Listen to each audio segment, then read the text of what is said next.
Hello, everyone. Welcome back to another week of Passive Income Pilots. Tait Duryea here with Ryan Gibson. What's up, dude? What's up? How you Very doing? excited. No, I'm great. I'm great. Yeah, I love having great guests come on, and I love guests that are multifaceted. And I think Jim Higgins, the guy we're about to bring on, is the most multifaceted person we've had on the show. yeah, And there's something for everybody, which is really cool. So I always get really really is. jazzed when we bring somebody on who's going to be applicable to pretty much every single corner of our listenership. Definitely. Yeah, we covered a wide range of topics. Stay through the whole episode. It was really good. At the end, we talk about creating apps and how easy it is now with AI and some of the tech that will allow, like, you don't have to code anymore, Yeah, and you like can just create a business that makes recurring revenue. It's amazing. yeah, a lot of ground covered here. There's some specific websites that we go on to during the show that, hey, this is where you go build the app. Have to spend hundreds of thousands of dollars in the past, but and hire all these coders and all these things. But like, if you have a great idea, like we kind of go into how we do that. But we also get into some leadership conversations and some mind blowing thoughts on that. And so I really think about that. But here's a little bit about Jim. Right now, he's a professor at University of North Dakota up in Grand Forks, and he is a co-founder and COO of a company called Thread that uses a lot of data and drones and analytics to do utility line inspections. But he used to be an MEC chairman at what was American Eagle, now Envoy Airlines, and then he was on the negotiating uh, committee for that. So he was head of negotiating or negotiating chair for Envoy. So during the 9/11 era, where things were really bad, and so there's a lot of lessons in leadership there. And then he was an airline pilot and transitioned into this kind of tech role and co-founded a company, has employees across, I believe he said, over 20 states, and just an amazing guest. I mean, a pilot that has kind of transformed into a lot of different areas, and gives back to his students. I think what was really cool, we talked about how he imparts financial wisdom on new aspiring airline pilots. So if you're a father or a mother listening to this and you want to impart some financial wisdom on your kids or yourself for that matter, he goes into some of the things, some of the techniques that he teaches the kids, and some of the things that he does for them to get them ready for the financial world. And it was really refreshing to hear that they're doing that at university. So Very cool. Well, without further ado, let's get straight to the show. Jim, thank you so much for coming on and joining us. Happy to be here. Thank you for having me. Yeah, can you give us a little bit about your background from your perspective? Absolutely. I come from a family of pilots. My dad is a retired airline pilot. My wife is a current active pilot at a legacy carrier. I used to fly in the airlines years ago, just post 9/11, and I became the MEC chair at American Eagle Airlines, now known as Envoy, represented 2,900 pilots. Since then, I've transitioned to academia. So I serve as a professor of aviation at the University of North Dakota, a large aviation program in the Midwest. I'm sure many people that are listening are familiar with. And in addition, in the last 5 years, I've transitioned into the industry a lot more and co-founded a tech startup that's growing and thriving, and happy to talk about any and all of those. We're excited to jump into all of those. Ryan, I know you're dying to jump in. no, I think it's super interesting, your background. You kind of glazed over a lot of stuff there, right? But I think what's interesting too is you did some negotiating uh, positions, right around the 9/11 time, and I think that's super interesting. But I just can't wait to talk about the things that you're doing for your students, teaching them about financial education, and I can't wait to get into that. And then also, selfishly, I can't wait to get into how accessible starting tech is now, and how accessible it is to create apps and things like that. So what a background! As all I'm just kind of dumbfounded on how much experience you've had, and I kind of relate to that a little bit. I mean, not as cool as a tech startup, but just taking a moment to think about, like, when you get into aviation, all these doors open up and there's so many things you can do. I mean, think about it. You served in a leadership role at the MEC. You served as a negotiating chair. You served as, now you're a university president teaching, financial education strategies and start doing its tech startup. And so I just love to see, I love to bring folks on and interview folks that have like kind of done a lot of different things and made a lot out of aviation. So congratulations on your career. That's all I want to say. I think it's really, really, this will be a fun conversation. Oh, I appreciate that, Ryan. Yeah, there's been a lot of bumps along the road, as there is for all of us. But sometimes you learn the correct path by stubbing your toe a few times. Sometimes you get lucky, and you just have to be prepared for both of those potential outcomes. Can we start with your time in the MEC? And you were negotiating chairman for American Eagle during the 9/11 time. We chatted offline about the difference between defined benefit, defined contribution. You want to break down those concepts for people that are maybe newer to the industry and don't, remember the pension days, the differences, the pros and cons between the two, and what we have today as it relates to a historical context? Absolutely. The traditional pension, which is where the company takes on all of the risk, it's what we call a defined benefit. It's where a pilot would be promised at the end of their career, they work so much, or some kind of formulaic activity based usually on how much they've made. They'll get this percent of that for the rest of their lives. And sometimes there's even a spousal survival benefit where even 10 years after, like UPS still has that, for instance. So there's some really good deals out there. However, after 9/11, a lot of those went away. And there was a lot of sadly interesting things that happened where the Bankruptcy Act conflicted with ERISA, the Retirement Act, like what was going to win. And it turned out that the Bankruptcy Act kind of prevailed. And a lot of these pension programs that were supposed to be guaranteed and supposed to be there for pilots went away. And there was a group of pilots, and I know some of them are probably listening now, and my heart goes out to them. They maybe were, this was back when the retirement age was still 60. They maybe were at 55, 57 years old, thinking that most of their income coming in was disposable. And then boom, overnight, the pension that was waiting for them was gone. In my opinion, that's the reason why ALPA lessened their stance and decided to go to age 65, because at the time there was a 5-year gap between Social Security and this age 60. Now it's, up to 67. But that being said, people were literally going to go from making $250,000 a year to zero for 5 years. And so the lesson that we bring to our students at the University of North Dakota is always remember that, because no matter what is promised to you, the only thing that for sure, as for sure as you can get, that's going to be there for you are things that you save for yourself.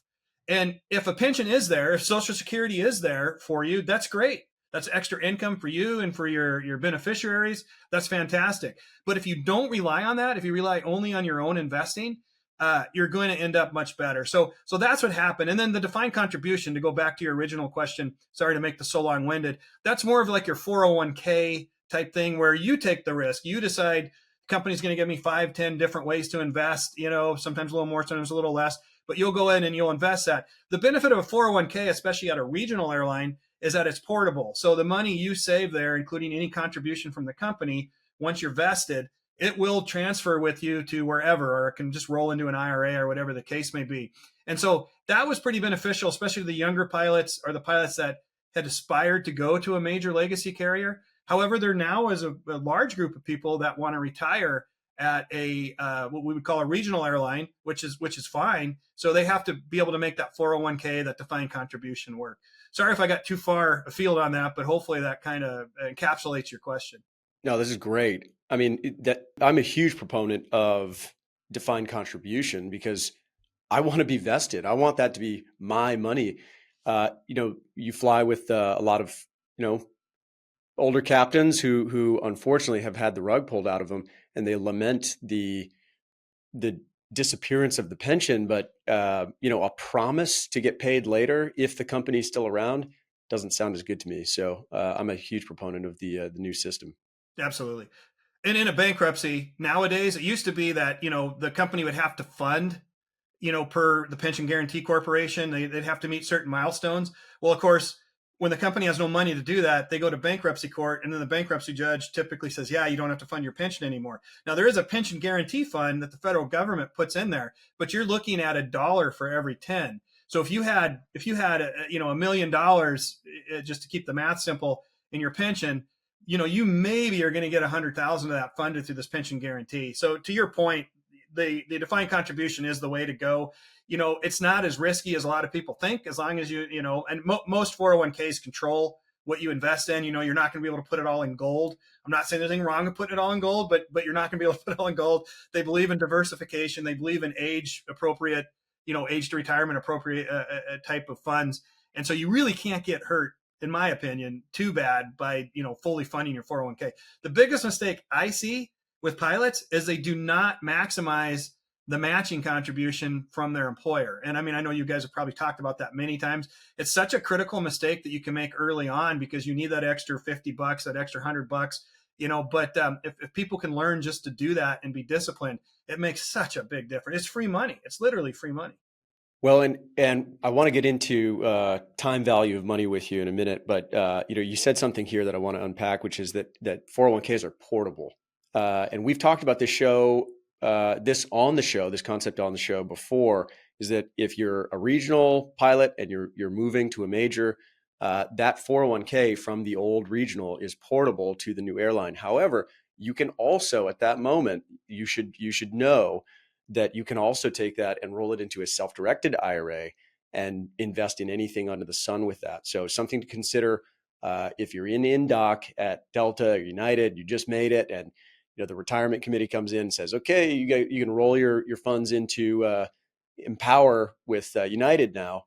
They're probably not going to tell you that you have a second option, which is take that elsewhere, and you can invest in real estate, in any other alternatives that you want, which could be not financial advice, but a good strategy for those who are interested in diversifying outside of the public markets.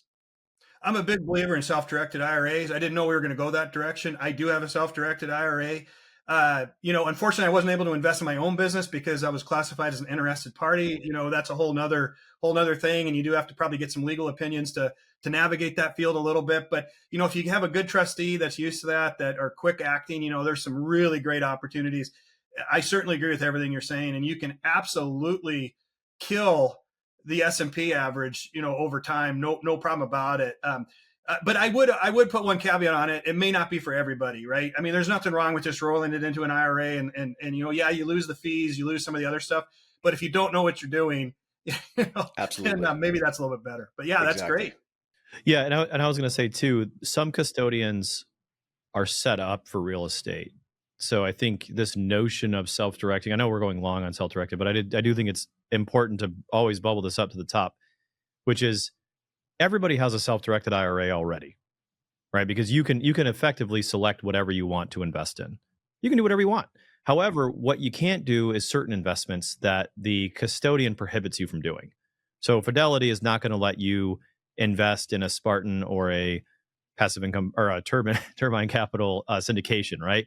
Like you're not going to just be able to go do that because they're not going to be able to fee that or structure that. But there are custodians out there like IRA Club, Inspira, PTC, et cetera, that allow you to invest in real estate. But when you put money over there, they might not have a platform that allows you to invest in stock, bonds, and mutual funds.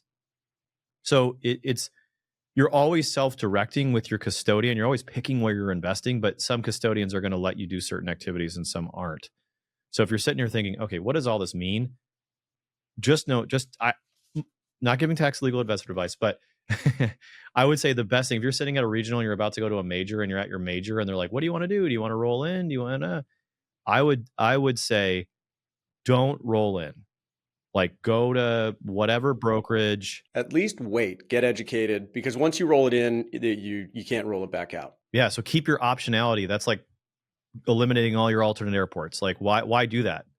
Keep your options open and then get educated. And here's the thing, guys, like the money that sits in your old 401k will just continue to make whatever it was making. It's not like you're pulling it out. There's no tax penalty or anything like that. It's just sitting there. And when you're ready to make a decision, then move it. And your new 401k, you can max it out and contribute to it, and it can do its thing as well. And combining them will make no difference mathematically. So just don't do anything. Let's wait. And then when you're good and ready, then you can start. I would personally recommend, and what I've done is put it into a custodian. Like I went to Morgan Stanley originally. I'm not saying go to Morgan Stanley, but like get it out of the ecosystem of the airline so you can truly control where it goes. And you can have all the options available to you, not just what the airline plan options give you. So We're way off in the weeds. Jim, can I just ask you, your years of a negotiating committee chairman, back in the 9/11 era, obviously pensions are not coming back. That's not something that we should probably even fight for at this point as a pilot group. But what was lost? What do you think were the biggest losses that, and I don't want to get into the politics of unions and airlines, but what were some financial things that are stuff that can come back that we should be fighting for, we should be thinking about and putting on the docket that aren't back in widespread of the airlines today? Great question. Generally speaking, the philosophy from a union, now this is just coming from a union perspective, just from a line pilot perspective, not a company perspective. But when times are tough, when you're in concessionary times, just more globally, economically, you generally go for provisions in the contract that are more longer term, like job security, more 401k contributions at some point in the future, furlough protection, things like that. When times are non-concessionary, when you're in a boom time or when there's a lot of hiring going on, generally speaking, negotiators, but I'm an ALPA trained negotiator, right? So this is what they teach you in ALPA school. That's generally, you listen to what your pilots want, you go through surveys, you go through focus groups and whatnot.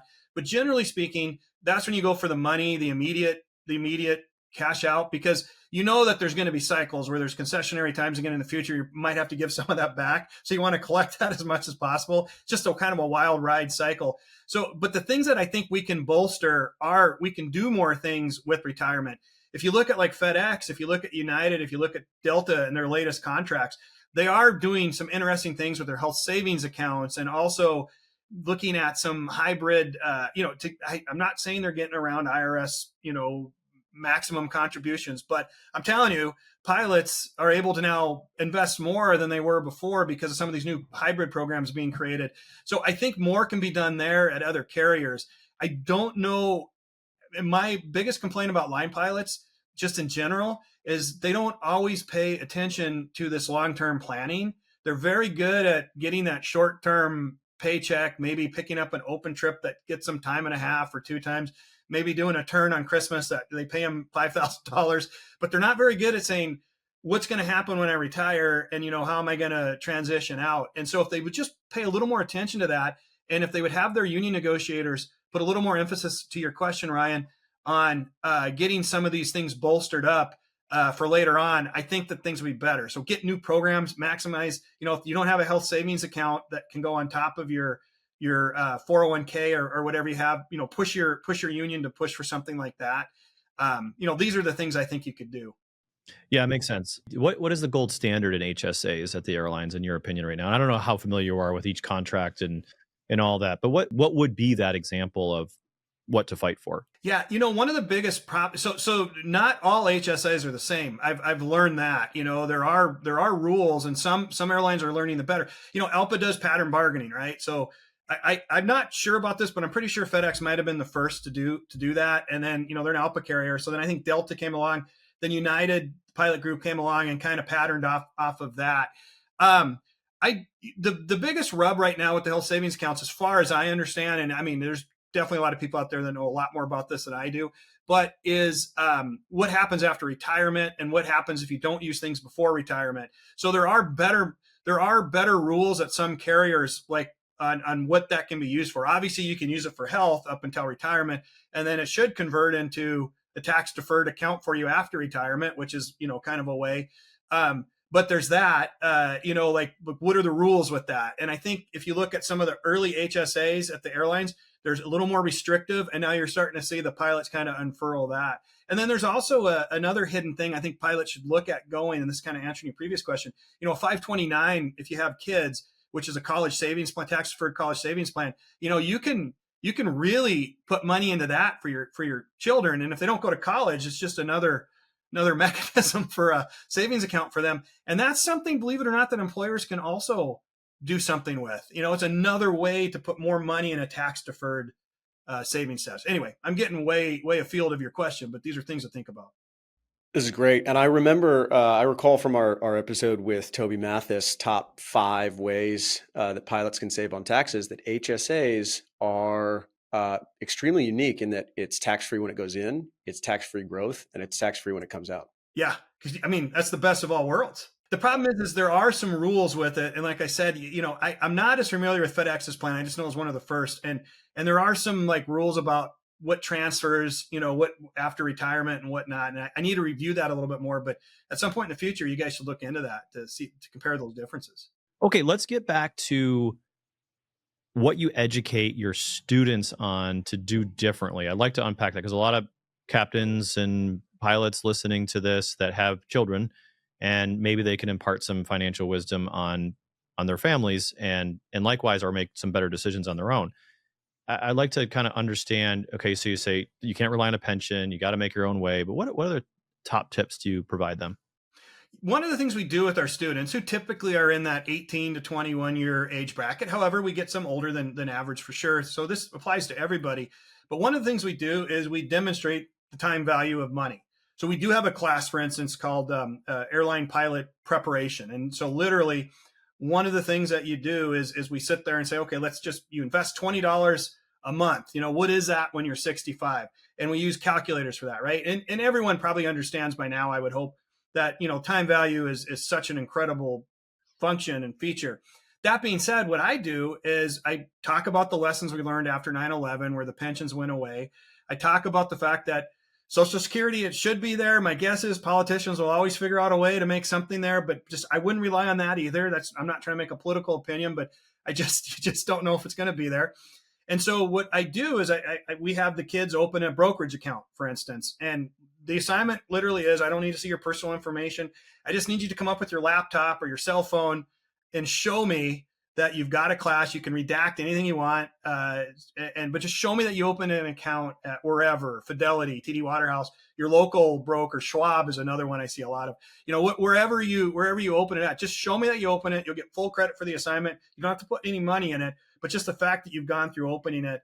And then we go through those calculations. And I do think I have had students come back to me years later, because I've been teaching now for 20 years, just over 21 years. And they'll come back and say, thank you for doing that. You all know, everyone knows that if you just take an extra, even $100 a month, which can be a lot when you're a regional pilot. I mean, maybe not as much nowadays, but certainly back in the day, but you can get used to that, not spending that. And it's just 5 or 6 Starbucks, whatever the case may be. And it's such a tremendous benefit for you later on. And when you can demonstrate that through an assignment, I think it really solidifies and edifies the student. And I think I make believers out of them. It's hard.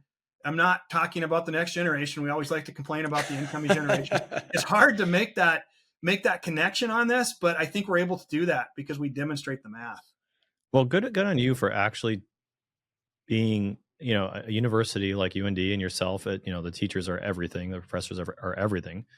For teaching kids real world practical lessons and knowledge. That's so refreshing to hear. Well, I appreciate you saying it's probably an illegal assignment. I'm sure if somebody were to complain to the dean or somebody, they're making me open a brokerage account. It probably sounds like some kind of a weird scam I got going on, but it literally is. You just have to open it. I don't care what you do with it. My guess is at some point someone will complain. Who knows? But for now, I'll do it. Right? I'm tenured. Bring it on. You'll go down doing the right thing. So that's all we can do is the right thing. Absolutely. Good for you. Yeah. Well, that's great. I want to unpack net present value and time value of money a little bit more before we jump on to the next subject, and that is when we look at debt arbitrage. So, Jim, I'm sure you can speak to this. It'd be nice to get your thoughts. I'm always a big proponent of not paying down low interest debt because of that same concept, and I think this is something that a lot of pilots get sucked into is, and I'm trying to pay off my house. I'm trying to pay off my car. I'm trying to pay off all this debt because I want to do the Dave Ramsey thing and be debt free, which again, it depends on who you are and what your personality type is. Because if you were going to spend the money and instead you're paying down your house, then good, do that. But if the alternative is to put it into a brokerage account and earn interest on it, can you talk a little bit about time value of money and the depreciation of cash over time and why you might not want to pay off your house? Yep. So house is one, student loans is another. So you're preaching to the choir. I still carry my student loan debt. My wife laughs at me. She's like, why are you doing that? I'm like, because it's 2%. why wouldn't I do that? Not everyone was able to get those low student loan rates. I just happened to graduate and consolidate at a time where it was really low. So I was able to get that. So I have absolutely kept it. You have to beat inflation. It's just a simple math. You have to beat inflation, right? And you have to beat the interest rate. And, for me, lately, of course, inflation's been up, but over time, that was like 4 to 5% I had to beat. And so same thing with a house. I've always kept fact is I just took out a HELOC. I'm certainly not trying, not just, it was back when the interest rates were low, but the point is that, I'm not saying you should just go out. I'm not doing the anti-Dave Ramsey, because I know that works for a lot of people, and that's great. But you're absolutely right. There is good debt. Debt arbitrage is very real. And if you know what you're doing, it's another way to maximize, long-term savings. And now I do think some people think they know what they're doing, and maybe kind of pooch that a little bit. So you really have to be honest with yourself. Are you going to put the time and effort into this to maximize that? I have friends that do that. I'm a very big believer in good debt versus bad debt. It's credit card debt, 8-9%, whatever, pay it off. Don't carry it. That's ridiculous. But if it's your house, that's also, growing in value, hopefully. But in addition, you're at a very low interest rate, which a lot of people still are.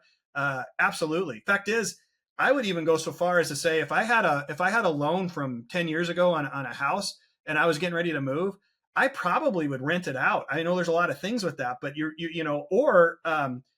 because you're gonna, it's such a great piece at a low interest rate that over time, I think the math's really going to work out on that. So big believer in what you just said, Tait.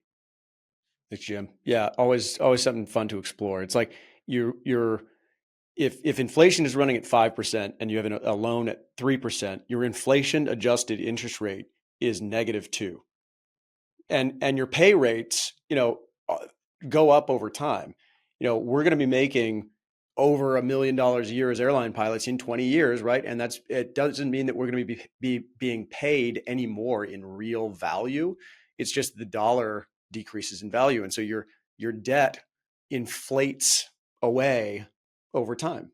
You just taught me something there, Tait. I was doing the math wrong, so that's even better. You're right, because of the inflation and the way it kind of dilutes the interest rate on that. That's great. I'm gonna have to. You're gonna have to do an episode on that and let me know. I'm gonna listen to that for sure. Okay.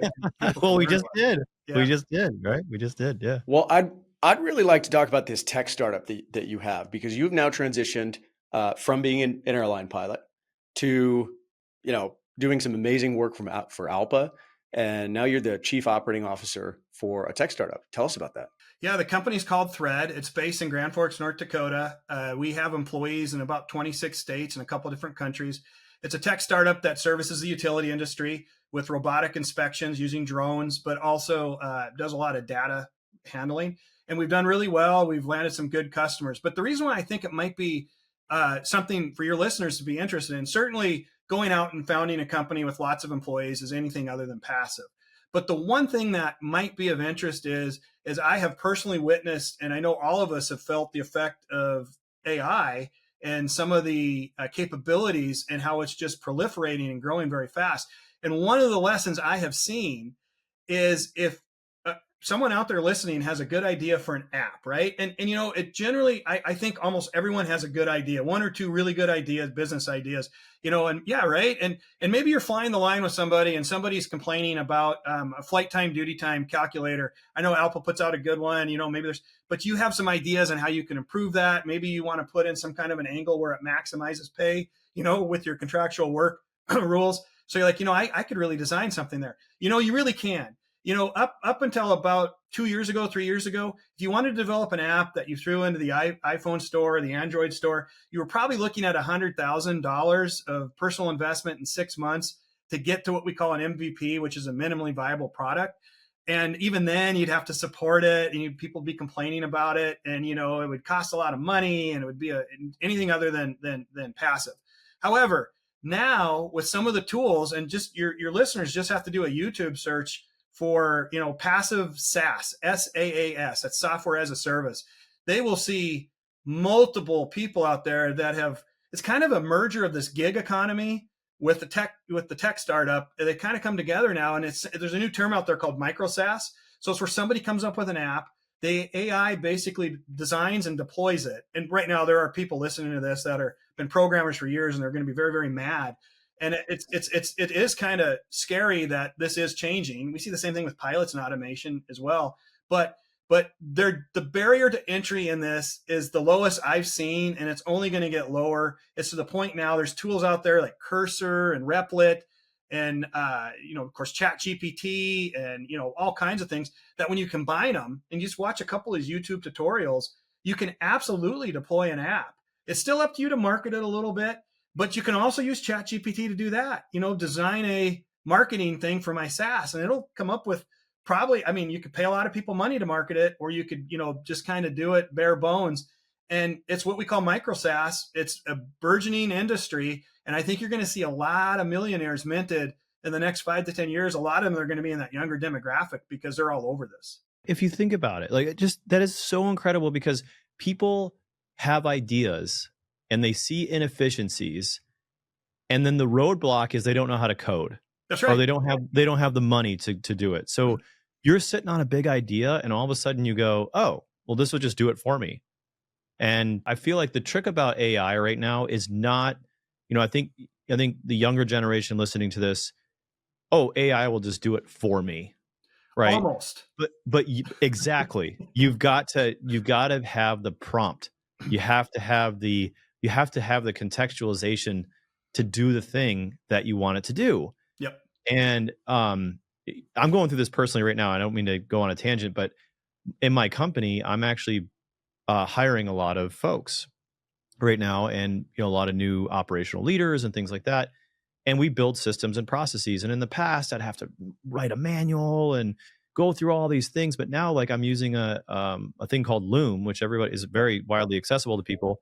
Yep. And you literally click a button, and at the end, and it'll write the SOP based on the video that you filmed in a second, and it is dead nuts accurate. Yep. No more typing out a manual. It's crazy how, and normally that would bog me down. It's I have the process in my head. Now it gets me, and I sound like this is a Loom ad or something, but but really though, if you're not embracing this AI, it's so cool how now your ideas can come to life, and you don't have those a coder, or I got to read a book. Because I remember when apps first came out, I have this book on my shelf. It's Coding for Dummies, Yep. making apps for dummies. And I started reading it, and I'm like, I don't know the first thing about this. Even the dummy book couldn't make it dummy enough for me. So it's all right, I'll just not do this, right? But I had all kinds of ideas. Absolutely. Yeah. And so anyway, I think that's so inspiring. Yeah. Ryan, I make a list of app ideas all the time. I just keep on my iPhone. I'm like, oh, this would, and it's always a pain point, right? And most of these will never work, but many of them might. And like you said, everyone has that one good idea, I think, especially in their profession. And one other thing you said, you talked about, it doesn't do everything for you. And I don't want your listeners to think that, oh, I can just go do a Chat GPT prompt and I can launch a SaaS business. Certainly we're not there yet. That might be someday, but we're not there today. But what I will say is when we go to hire, for instance, at Thread, if your AI skills are not up to par, we will absolutely take a pass on you, which, by the way, is the antithesis of what higher ed's doing and schools are doing. They're telling kids, don't use Chat GPT. That's cheating. I get it. It's similar to when we first started using calculators and Excel sheets. Oh, you're cheating. You're not manually. However, if you show up at our company for a tech job and you can't use an AI agent to code some basic stuff, we will not hire you. There's an MIT study that shows you're 40% more productive. If an expert is using AI, they're 40% more productive generally. So it's just to your point, it's just something that is going to get bigger, but the barriers to entry for this are the lowest they've ever been, and they're just going to get lower. I tell your listeners, if they've ever thought of something, now's the time. The most you're going to do is invest a little bit of time watching some YouTube tutorials, but before you know it, I don't know if it's true or not, but there's a lot of anecdotal evidence that there's a lot of young people that have done this. Some of these folks have launched 10, 15, 20 apps. And, even if you don't make $1 billion on each of them, if you're bringing in 10, 20, 30,000 a month on recurring revenue, right? Absolutely. And we talked about this offline as well. The real so what here is we take the tax angle on this show all the time.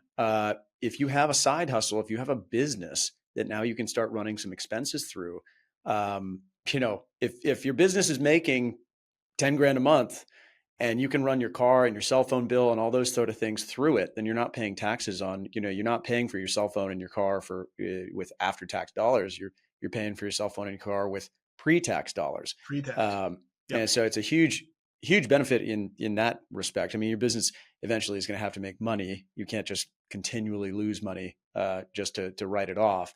But hey, what a great thing. I mean, we're passive income pilots, right? But having an active side hustle can be very tax efficient.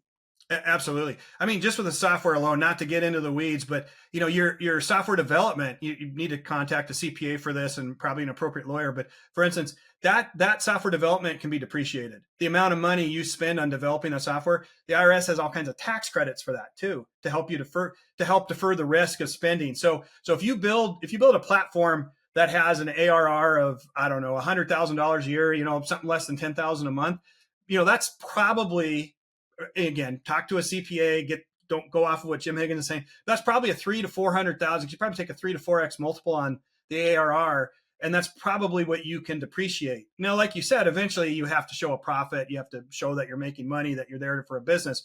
But for a few years, that's a big depreciation you can take off of your software development, and you can get some tax credits for that too. I mean, they can be actually. I'm not talking like a $3,000 tax credit. I mean, these can be substantial. And for the record, the ALPA Part 117 calculator is awful. So you heard it here first. Somebody go make a better calculator. Right. Yeah. Well, now it's more accessible. Jim, what website? So give me like the, if you're listening to this and you're fascinated, let's go step by step. Where do I go to build an app? You said there's like a light. The two websites I would use, or three, I'm sorry, would be ChatGPT. Of course, Everyone knows that. And then also Cursor. I think it's cursor.com. I think cursor.ai might take you to somewhere else. But cursor.com, you can actually go on there and you just send it prompts, tell it what you want to do. And what you can do with ChatGPT is you can start with your general idea. I want to build a 117 flight app that incorporates contractual work rules. Here's a business idea. I'll just give you one of my business ideas just to show you, maybe one of your listeners, because I'm not going to have time to develop this. So I'm just going to give it to you. Let me show you how this would work though. If you've ever filed a medical claim with your insurance for yourself or your kids, in my opinion, insurance companies, they will often deny benefits. I have a conspiracy theory that if they do that even 10% of the time when they know they're wrong, probably 50% of the people will never complain about that or never follow up. So that's quite an income source. But look what AI could do here. You could create an app where you can upload your insurance documentation and then upload your denial of benefits thing.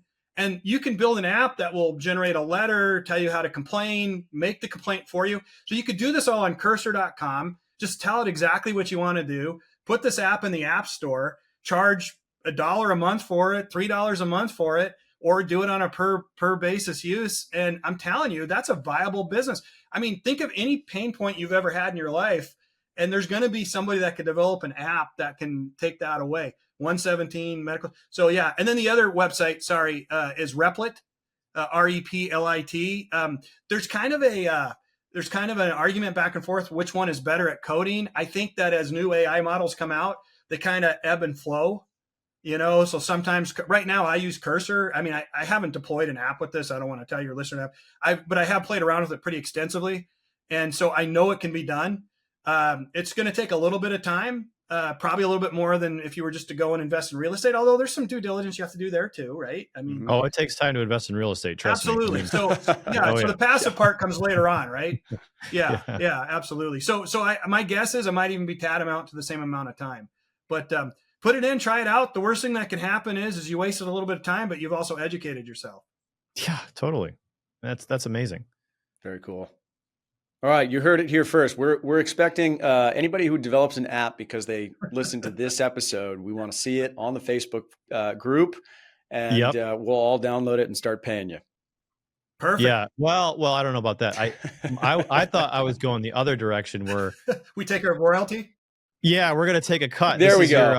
What do they say in what's that show? Shark Tank? No, not Shark Tank. Silicon Valley. Oh, Right. yeah. This is the incubator. This is the incubator, right? Like Yeah.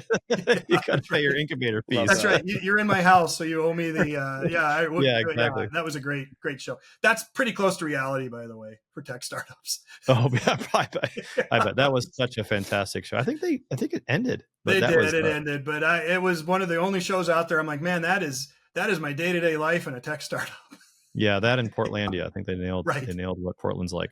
You co-founded a tech startup with 60 employees now. What is a leadership quality or something that you've learned in leadership that you could apply in the flight tech? You have to be good with people, no matter what job it is. Not everyone is born, and it doesn't mean you're extroverted and you have to go and carry on long conversations with people, but you have to have some people intelligence. And a lot of people think that they just don't have that. But to me, the biggest leadership skill, and what I look for when we go to hire managers and people like that, is, are they good with people? Do they want to and being good with people really comes down to just a couple things. Can you listen and understand? Doesn't mean you agree, right? Let's say somebody comes to you with an issue and they're doing it all wrong, and they're doing it all wrong. You can still listen to that person, internalize what they're saying, try to understand what they're saying, and then work with them.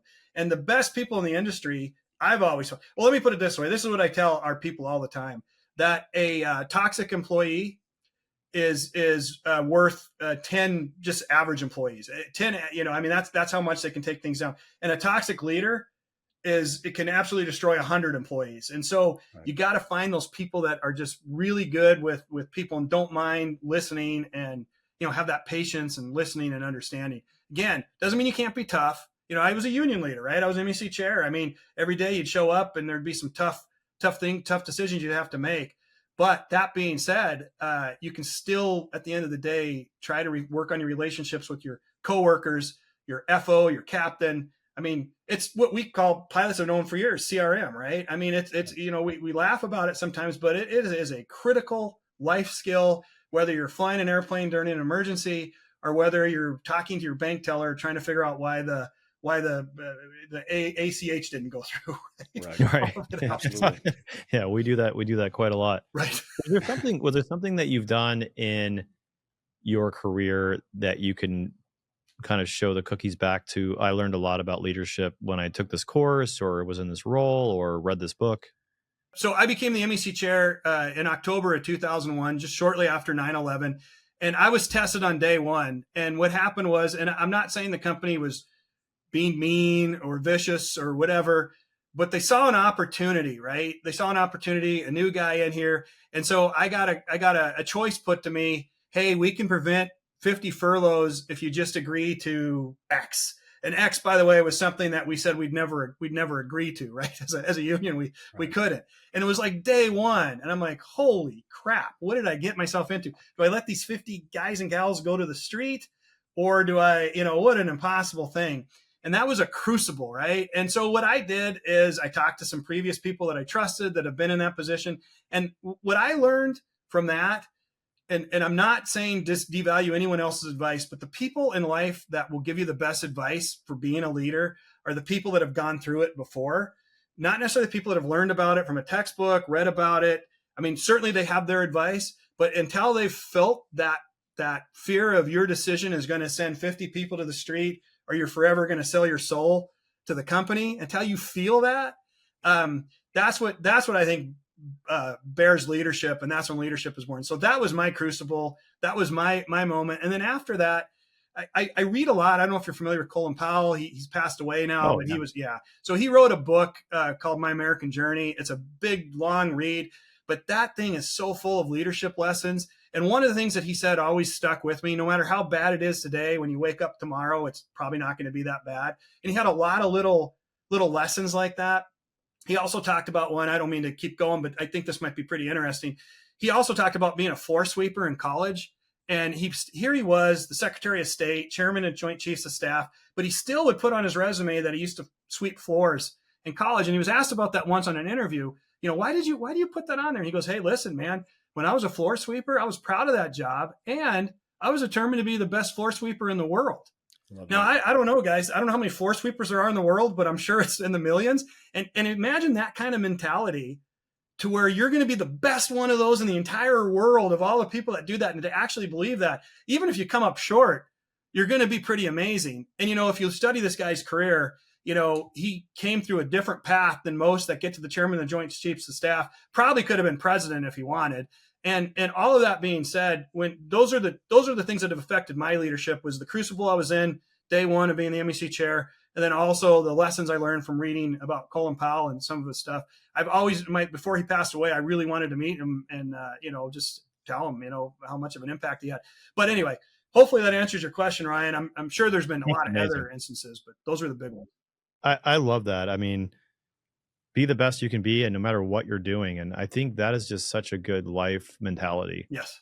If you're a co-pilot, if you're a captain, if you're, a flight instructor, if you're, just be the best thing, best person you can be in every single role that you do. God, that's such good, that's valuable advice, and hard to carry out, right? I mean, when we Really get into hard. monotonous mundane jobs or whatever, it's hard to be the best you can be every day because you feel like maybe it doesn't contribute or it's not significant. And that's when we start to lose that professional edge. So that's right. And sometimes it's hard to work with people that are thinking they're the best in the world at something too. So you have to kind of meter that. But yeah, I think even if you can harness a portion of that, I think it's really helpful. That's great. Absolutely. Well, we'll link to that book in the show notes. Jim, thank you so much for your time today. Really appreciate the wisdom. Thanks for sharing your story and all of these. I think we got a lot of little bits of information that can be applied in our everyday lives. Well, I'm happy to be here, and I appreciate what you guys are doing. As I told you before the podcast, your mission is very critical, not just the pilots, but it's critical to anyone that could listen. I mean, we don't know what's going to happen in the future, so we all have to control our own destiny as much as possible. That's right. Well, if you're a listener, please, we haven't really said this all that much on the show. Please share it. I know, everybody I talked to says they heard about it from a captain they were flying with or an FO they were flying with, but it helps us bring guests like Jim on. Share this with as many people as you possibly can. We appreciate your listenership and thanks for tuning in. Till the next episode.